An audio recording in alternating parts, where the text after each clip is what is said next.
Maligayang panunood po, ka-recap. Ang ating tatalakayin ngayon ay tungkol sa isang true story war action movie na may pamagat na Battle for Sebastopol. Kaya sit back, relax, at simulan na natin.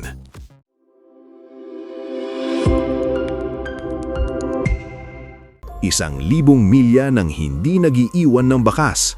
Kapag tapos na ang misyon, pinapagpag lang niya ang alikabok sa kanyang manggas. Itinatago ang kanyang kakayahan at pangalan. Ang dalawang linyang ito ang perpektong paglalarawan sa tunay na diwa ng isang sniper. Parang mga multo silang pumapatay mula sa dilim at madalas, ang mga babae pa ang may pinakamatinding tapang sa kanila. Noong ikalawang digmaang pandaigdig, mahigit 2,000 babaeng sniper ang aktibong lumaban sa digmaan. Taglay nila hindi lang lakas ng loob, kundi pati kahusayan sa pakikipaglaban. Isa sa pinakanakakatakot at pinakamapanira sa kanila ay si Shura. Taong 1943, kakagaling lang ni Shura sa universidad at nakatakdang maging guro. Pero bigla siyang nakatanggap ng tawag para sa conscription at sumakay siya sa truck papuntang Women's Sniper Training School. Mula sa sandaling iyon, tuluyan na niyang iniwan ang kanyang pulang bestida at sinuot ang uniforme ng hukbong pandigmaan. Nilisan niya ang lahat ng maganda at marupok dahil sa giyera, walang pagkakaiba ang babae at lalaki, maganda o pangit. Sa gitna ng putukan, walang nakakaawa. Nagsimula ang kanilang demonyong pagsasanay. Gumapang sila sa putik, nagpagulong sa nagyayelong lupa. Upang mapatay ang kaaway, kailangan matutong magtago at mag-disguise. Ipinakita ng instructor na si Broshin ang bawat pagkakulang ng kanilang camouflage. Sa kabuuyabang na sinabi, ang rifle ay buhay ninyo. Hanggat hawak mo ang baril, buhay ka. Isang putok lang dapat, sapul agad o ikaw ang mamamatay. Si Shura ay laging kahanga-hanga sa kanyang mga mata. Pero biglang dumating ang bagong utos. Tapos na ang pagsasanay, diretso na silang isusubo sa frontline. Pagdating nila doon, agad silang sinubok ng digmaan. Biglang umatake ang mga bomber ng Aleman. Nagkagulo ang mga babae, nagtakbuhan para magtago nang hindi man lang kinuha ang kanilang mga baril. Mas inuna pa nilang protektahan ang kanilang mga mukha kaysa ang kanilang mga katawan. Galit na galit ang koronel na bumungad sa kanila. "Anong klaseng sundalo ito?" sabi niya. Lubos siyang nadismaya. Pero sa kabutihang palad, dahil sa tapat na paghihingi ng tawad at paliwanag ni Shura, pinayagan pa rin silang manatili. Sa unang beses na naglakad siya sa trench, kahit daga ay maaaring magdala ng kamatayan. Kapag nagulat at bahagyang lumitaw ang ulo niya sa ibabaw, maaaring tamaan siya agad ng bala ng sniper na Aleman. Sa pagdating ng gabi, dinalhan siya ng kusinero ng hapunan, isang pirasong tinapay at isang mangkok ng malabnaw na lugaw. Sa kabila ng tensyon, nagawa nilang magkwentuhan ng masaya kahit sandali. Hindi niya alam na iyon na ang una at huling beses nilang magkakausap. Sa gitna ng labanan, may German sniper na naghahanap ng target. Nang tumingala ng bahagya ang ulo ng kusinero, agad siyang tinamaan. Nataranta ang mga babaeng sundalo. Una nilang pagkakataon na makakita ng ganong kalagim-lagim na eksena. Nagtago sila sa trench, hindi alam ang gagawin. Ngunit ang kasunod na pangyayari ay labis na ikinadismaya ni Broshin kay Shura. Habang lumulubog ang araw, maririnig ang iyak ng isang sugatang aso. Lumabas mula sa trench ang isang German soldier para iligtas ito. Mabilis ang utos ni Broshin. Eliminahin siya. Sa harap ni Shura ay isang buhay na tao. Nag-atubili siya, ngulit kailangan niyang sundin ang utos. Sa kasamaang palad, hindi niya napatay sa unang putok. Habang pinapanood niyang nagdurusa ang sundalo sa harapan niya, hindi na kinaya ni Shura. Tuluyan siyang nag-collapse at ang kanyang kasama na ang tumapos sa trabaho. Mula noon, nawalan ng tiwala si Broshin sa kanya. Sa digmaan, ang awa ay maaaring ikamatay ng iyong mga kasamahan. Dapat manatiling kalmado at rasyonal. Iyon ang esensya ng isang sniper. Dahil dito, Inilipat siya ni Broshin sa field hospital. Hindi inakalang ganito kabigat ang parusa. Nakiusap si Shura na huwag siyang ilayo sa frontline. Kapag tinanggal ako rito, mapapahamak ang pamilya ko. Pakiusap niya. Doon nalaman ng marami na ang kanyang ama ay bihag ng mga Aleman. Ngunit pinaghihinalaan ng mga opisyal na siya ay kusuang loob sumuko. Dahil dito, napilitang pumasok si Shura sa hukbo. Kung hindi siya makakapatay ng kalaban sa digmaan, ituturing iyong pakikipagsabwatan at buong pamilya niya ay ipakukulong. Hindi niya pwedeng payagan iyon. Nang malaman ni Broshin ang totoo, agad niyang kinansela ang transfer at nagpa siya na bigyan pa ng isa pang pagkakataon si Shura. Sa pagkakataong ito, isa na lang ang layunin ni Shura, makakuha agad ng parangal sa serbisyong militar. Hindi lang para iligtas ang kanyang pamilya, kundi para patunayan din sa kanyang commander na karapat-dapat siya sa tiwala at respeto. Sa kabila ng pagkadismaya ni Broshin sa kanya noong araw na iyon, may sariling paniniwala si Shura tungkol sa kinaroroonan ng German sniper. Base sa anggulo ng pagkakapatay sa kusinero, malamang ay nagtatago ang sniper sa loob ng lumang turret ng isang abandonadong tangke. Para mapatunayan ito, kinaumagahan, pinangunahan ni Broshin sina Shura at Masha sa paggagapang papunta sa gitna ng battlefield, habang ang tatlo pang kasama ay nagbigay ng cover mula sa trench. Nang handa na ang lahat, itinaas ng isang veterano ang helmet sa ibabaw ng trench upang subukan ang lokasyon ng kaaway. At tama nga ang hinala ni Shura. Nasa loob ng turret ng tangke ang sniper. Isang pwesto na napakadaling ipagtanggol, ngulit mahirap salakihin. Sa ilalim ng matinding araw, hindi na nakatiis sa uhaw si Masha. Nang subukan niyang uminom ng tubig, kahit maliit na tunog lang ang nagawa niya, sapat na iyon para marinig ng German sniper. Tumama ang bala sa kanyang canteen na siyang nagligtas sa kanyang buhay, pero tinamaan pa rin siya at napasigaw sa sakit. Agad namang nagpaputok si Broshin ng signal flare para humingi ng covering fire. Sa tulong ng kanilang mga kasama, ligtas silang nakabalik sa trench samantalang tahimik namang umatras ang sniper ng mga Aleman mula sa kanyang taguan.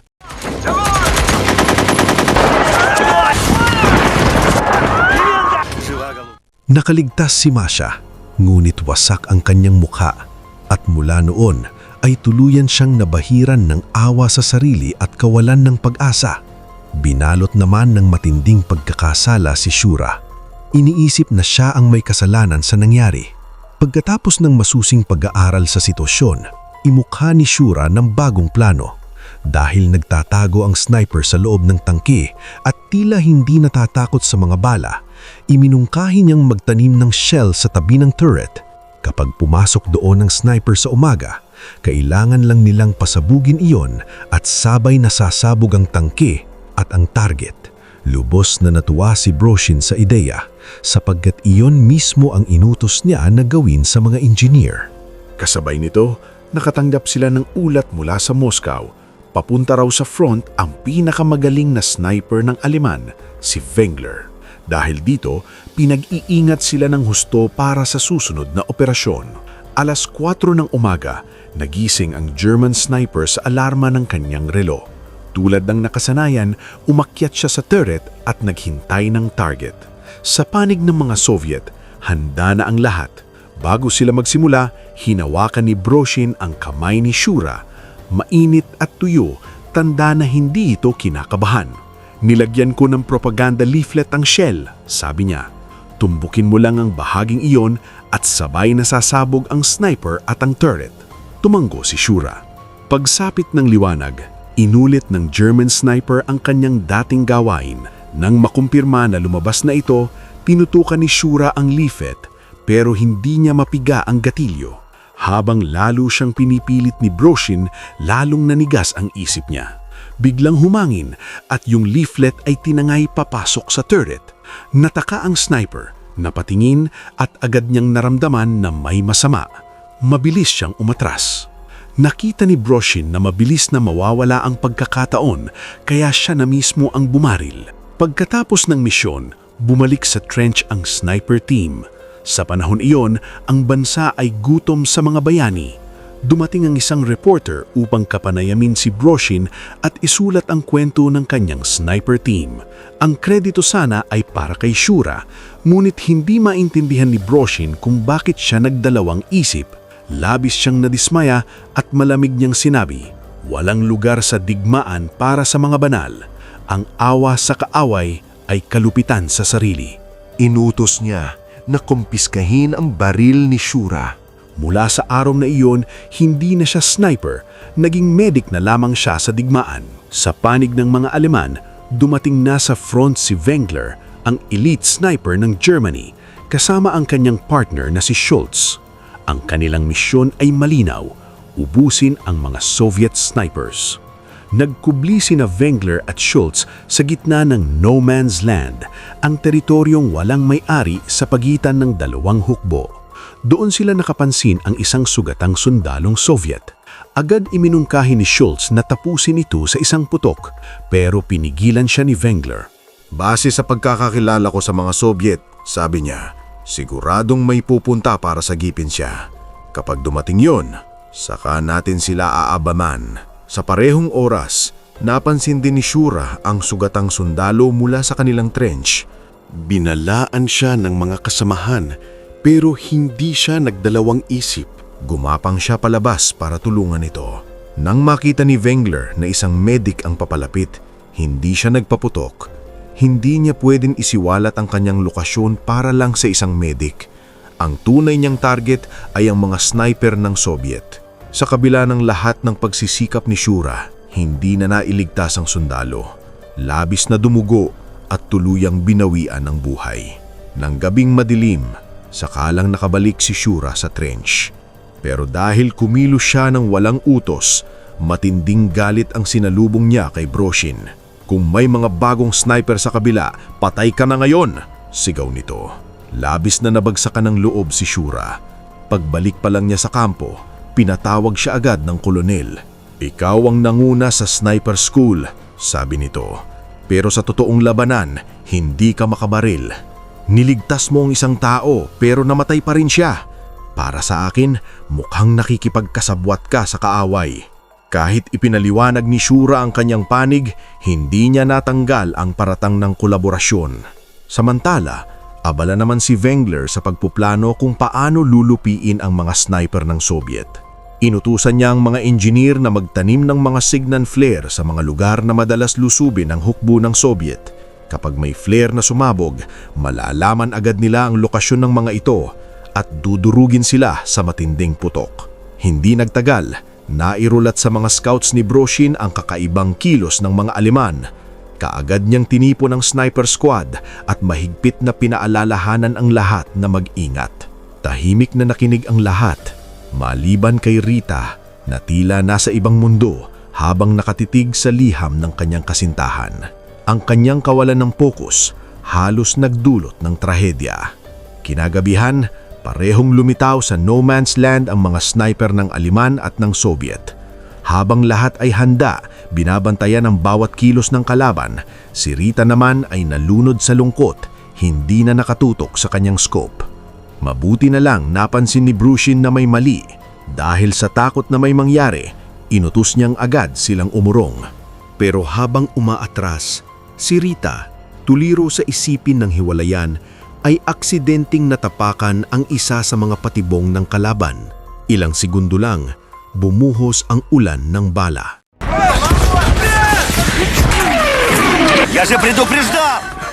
Mula nang ma-expose ang posisyon ni Rita, hindi na sila pwedeng bumalik doon. Kinailangan nilang maghanap ng bagong taguan. Habang inaalam ng scout ang pwesto ng mga Aleman, isang malagim na pangyayari ang maganap. Tinamaan siya sa mismong gitna ng noo. Hindi minsan, kundi 2 beses. Iyon ang pirma ni Wengler. 2 putok sa parehong lugar. Alam agad ni Broshin kung sino ang kaharap nila. Nanigas ang kanyang katawan. Bumalik sa kanya ang masasakit na alaala ng Stalingrad. Noon, minsan na niyang nakaharap si Wengler sa isang labanang walang awang tagisan. Natagpuan nilang magkuya ang taguan ni Wengler. Ngulit nang pipigain na ni Broshin ang gatilyo, biglang nag-jam ang kanyang baril. Ang kaluskos ng shell na tinanggal niya ay sapat para madiskubre ni Wengler ang kanilang lokasyon.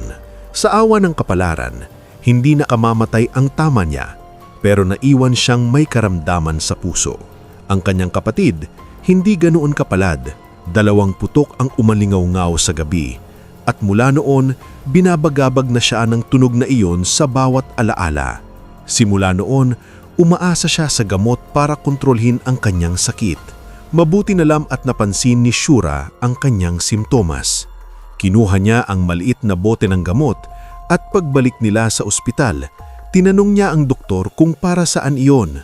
Ipinaliwanag ng doktor na iyon ay gamot para sa malubhang sakit sa puso. Kapag inatake sa gitna ng labanan, maaari siyang mawalan ng malay at magiging buhay na target sa gitna ng digmaan. Linapitan ni Shura si Broshin at mahinahong sinabi, "Dapat kang magpagamot sa Moscow."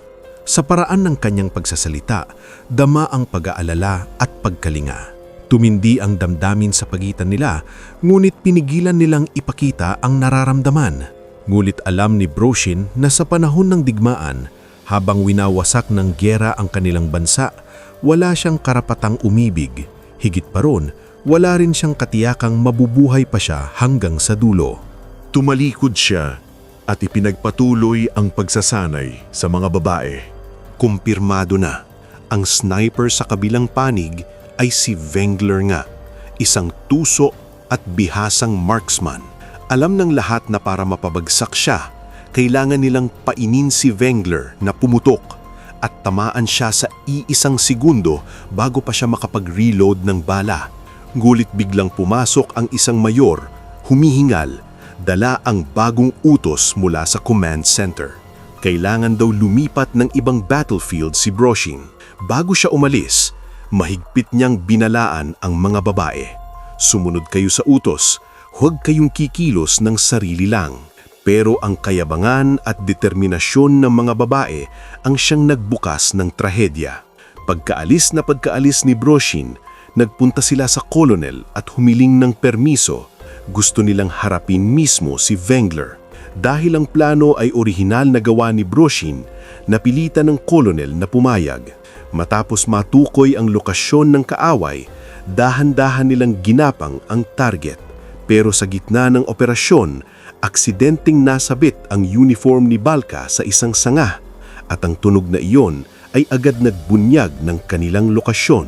Sa halip na patayin agad, ginamit ni Wengler si Balka bilang pain.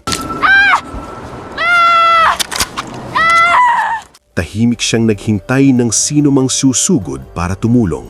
Sa kabilang banda, natanaw ni Rita si Schultz kasama ni Wengler.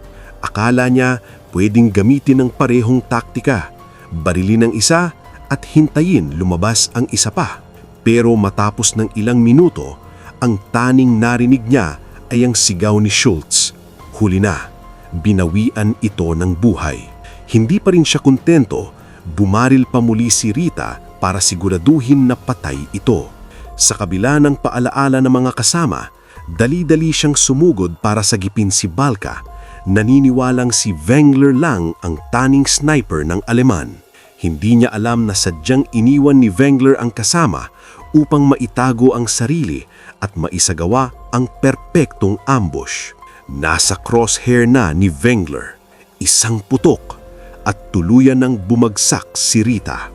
Sa harap ng pagkamatay ng kanyang mga kabarkada, hindi na napigilan ni Shura ang matinding lungkot.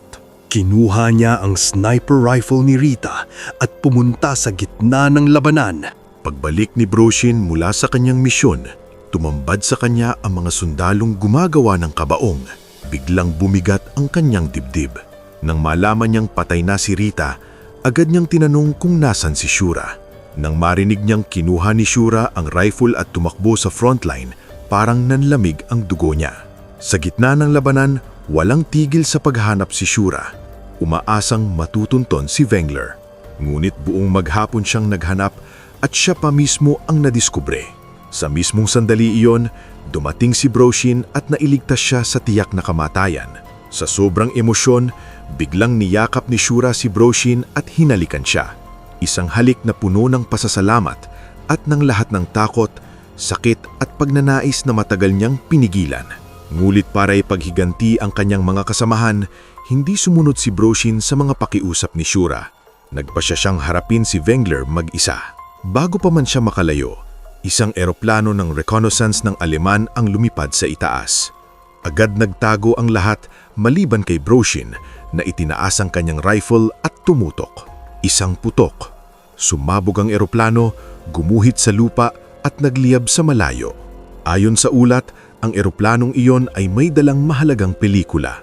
Mga dokumentong naglalaman ng sobrang sensitibong impormasyon ng Soviet. Kapag napunta iyon sa kamay ng Aleman, magiging sakuna.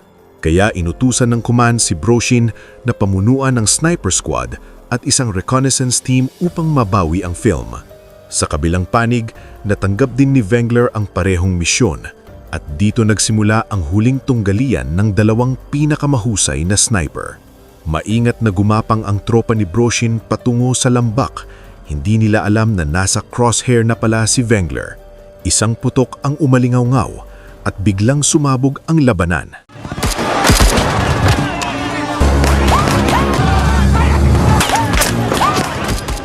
30 minutong walang tigil na bakbakan. Mabigat ang kaswalti ng mga Aleman, ngunit hindi pa rin nagpaputok si Wengler.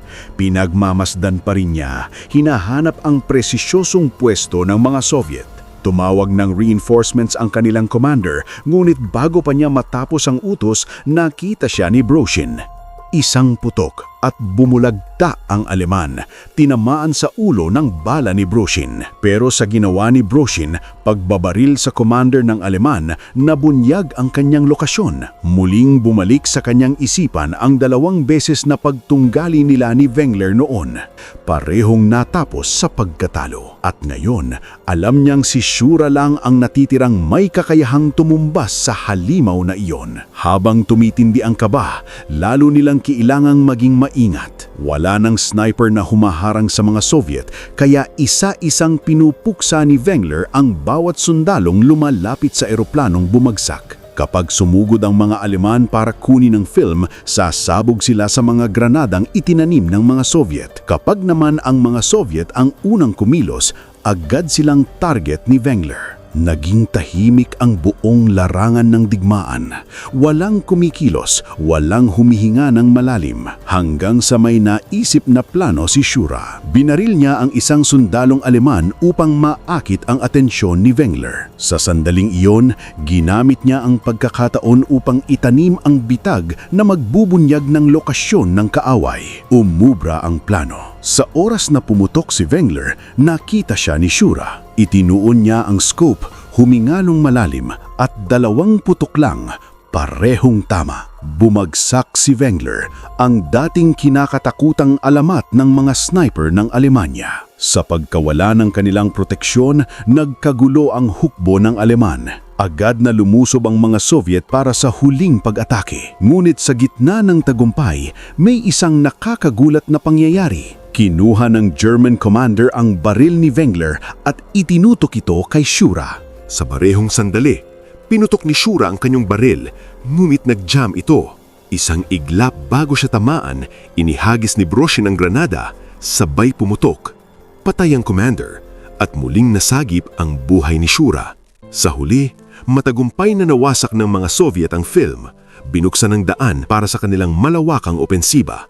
Matapos pagdaanan ang walang katapusang panganib at sakit, sa wakas, inamin ni Broshin at Shura ang kanilang tunay na nararamdaman. Subalit, lalong lumala ang karamdaman sa puso ni Broshin, kaya napilitan siyang bumalik sa Moscow para magpagamot.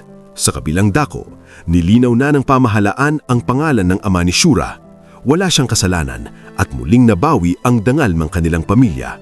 Ngayon, si Shura na mismo ang pinuno ng sniper squad. Habang pinagmamasdan niya ang mga bagong recruit, mga batang babae na puno ng kaba pero may apoy sa mga mata, para bang nakita niya ang sarili niyang dating anyo.